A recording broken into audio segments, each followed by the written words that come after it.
아기가 매일 가지고 노는 장난감의 종류, 아이의 미래를 결정한다? 아기 장난감에 대해 진지하게 고민해 본 적이 없으시다면, 그리고 방금 엄청나게 궁금해지셨다면 이 영상이 꼭 도움되실 거예요.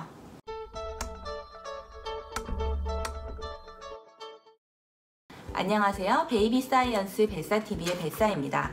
오늘은 장난감에 대해 이야기하려고 합니다.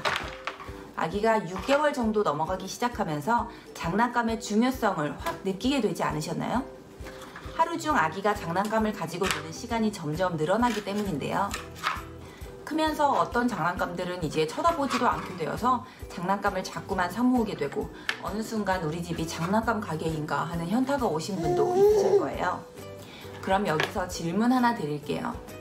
누군가 공짜로 아기를 위한 장난감을 하나 사준다고 하면 어떤 장난감을 고르시겠어요? 많은 분들이 오른쪽을 고르셨을 것 같아요. 예전에 뱃사라도 마찬가지고요. 엄마 눈에는 이게 더 재밌어 보이잖아요. 아기 눈이 막 반짝반짝 빛날 것 같고. 그러나 엄마가 이렇게 엄마 입장에서 장난감을 자꾸 선택하게 되면 아이가 수동적으로 학습하고 창의적으로 놀거나 생각할 줄 모르고 언어 및 인지 발달도 떨어지는 학생으로 성장하게 될 수 있다고 합니다.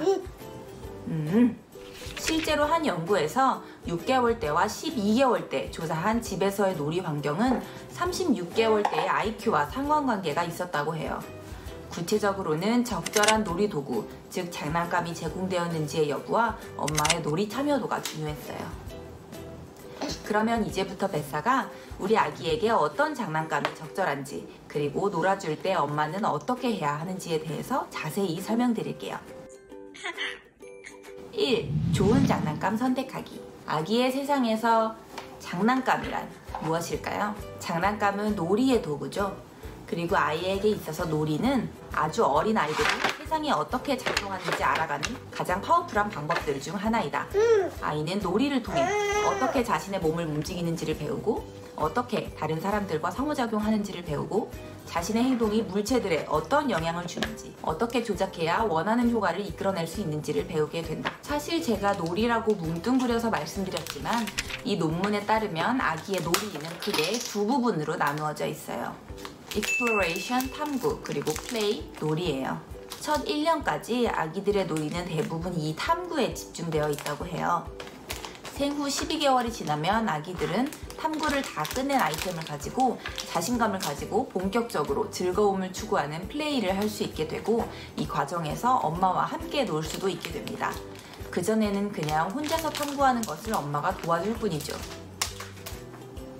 이 탐구의 특성은 대상 물체가 아기의 발달 단계에 비해 지나치게 단순하거나 지나치게 복잡하거나 기타 여러 이유로 매력적이지 않다면 그 물체의 탐구는 중단되고 플레이로 이어지지 않는다는 거예요. 여기서 장난감 고를 때 고려해야 할 첫 번째 요소, 우리 아기의 발달 단계와 탐구 스킬에 적절한 장난감인지 고려해야 한다.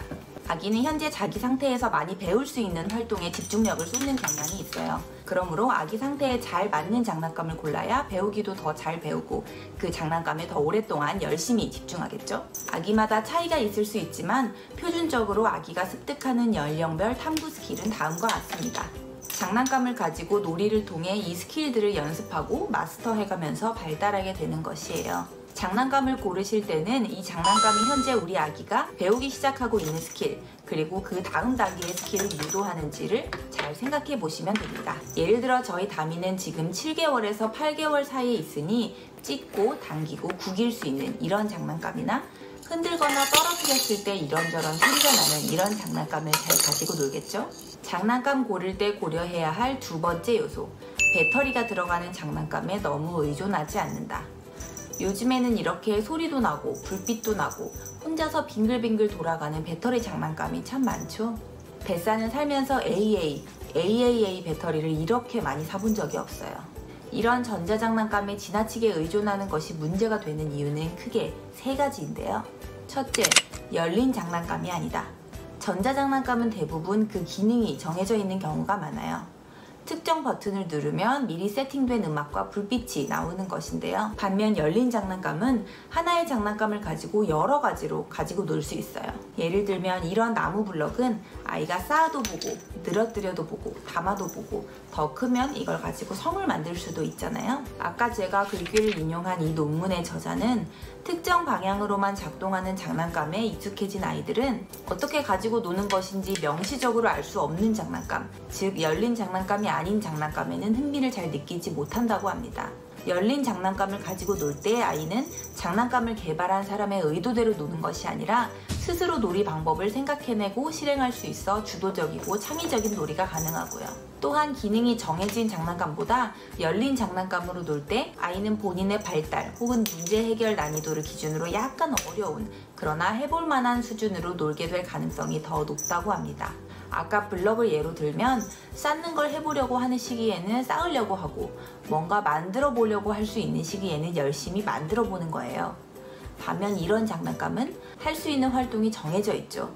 그 활동에 필요한 스킬을 이미 마스터했더라도 불빛이나 소리를 위해서 계속 그 활동을 하게 됩니다. 즉 같은 장난감이라도 집중력을 이끌어내는 이유가 다르다고 보시면 되는데요. 전자장난감을 갖고 놀 때에는 버튼만 누르면 온갖 자극들이 펼쳐지기 때문에 그 자극에 집중하게 되는 것이라면 열린 장난감을 갖고 놀 때는 자기 스킬을 시험하고 새로운 스킬을 반복적으로 연습하는 배움의 과정에 집중하게 되는 것입니다. 둘째, 놀아주는 사람의 놀이 참여도가 떨어질 가능성이 높다. 제가 초반에 아이의 36개월 때 IQ에 영향을 주는 요소로 장난감의 적절성과 부모님의 놀이 참여도에 대해 말씀드렸는데요.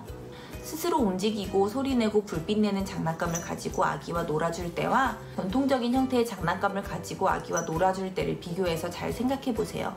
아마 전자장난감의 경우 훨씬 더 장난감에 아기를 맡겨두고 지켜보고만 계실 가능성이 더 높을 거예요. 미국 소아과 협회에서 발간한 이 리포트에 따르면 누군가가 적극적으로 함께 놀아줄 때, 즉 어떻게 하는지 보여주고 아이의 행동에 대해 다양한 리액션과 피드백을 주고 아이가 특정 행동을 할 수 있도록 도와줄 때 아이는 놀이를 통해 가장 잘 발달할 수 있다고 해요. 전자장난감은 전반적인 부모의 놀이 참여도를 떨어뜨리는 경향이 있었고요. 같이 놀아주세요. 잠깐만요. 또한 이 논문에서는 부모님이 전자장난감을 가지고 놀아줄 때와 전통적인 장난감을 가지고 놀아줄 때를 비교하는 실험을 했는데요. 전자장난감을 가지고 놀아줄 때 부모님의 언어 활동이 훨씬 줄어들었다고 해요. 그러므로 전자장난감에 너무 의존하게 되면 아이 언어 발달에 지대한 영향을 미치는 부모님의 언어 인풋이 줄어들겠죠. 참고로 영상이나 장난감에서 나오는 말소리는 아기의 언어 발달에 별 긍정적인 영향을 주지 않는다고 합니다. 아기들은 가상과 실제를 구분할 줄 알고 가상이 아닌 실제 세상의 인풋을 통해 배우기 때문이에요. 셋째, 지나친 자극. Brain Matters라는 다큐멘터리 내용을 유니세프 홈페이지에서 다룬 포스트인데요. 이 포스트에 따르면 아기가 자극을 처리할 수 있는 충분한 시간을 주지 않고 계속해서 새로운 자극을 주게 되면 아기가 무언가에 집중하는 능력이 저하된다고 합니다. 또한 배움이 아니라 화려한 자극을 통해 무언가에 집중하는 버릇을 들이면 지루함을 참거나 스스로 여러 활동을 통해서 해결하지 못하고 항상 외부 자극에 의존하게 된다고 해요. 심심하면 어떻게 할 줄 모르고 엄마를 괴롭히는 아이들이 있는가 하면 혼자서 무언가를 사부작 하는 아이들도 있잖아요. 그런 차이인 것 같아요. 이 포스트는 사실 전자장난감보다는 유튜브 등 영상에 포커스를 둔 포스트이긴 한데 내용 중에 전자장난감에도 해당되는 내용만을 가져왔습니다. 안타깝게도 전자장난감의 지나친 자극이 어린 아기들에게 주는 영향에 대해 진행된 연구가 아직 없어요. 이에 대해 소개해드릴 만한 연구가 나온다면 뱃사가 바로 소개해드리도록 하겠습니다.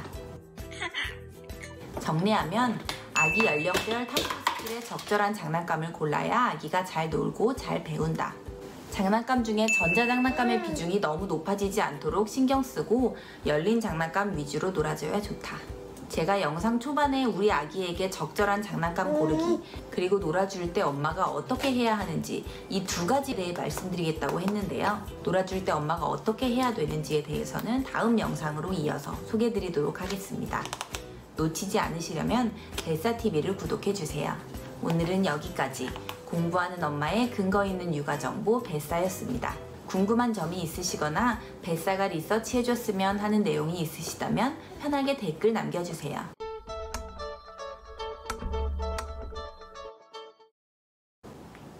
아기 잘하네. 아기 잘하네. 아기 잘하네.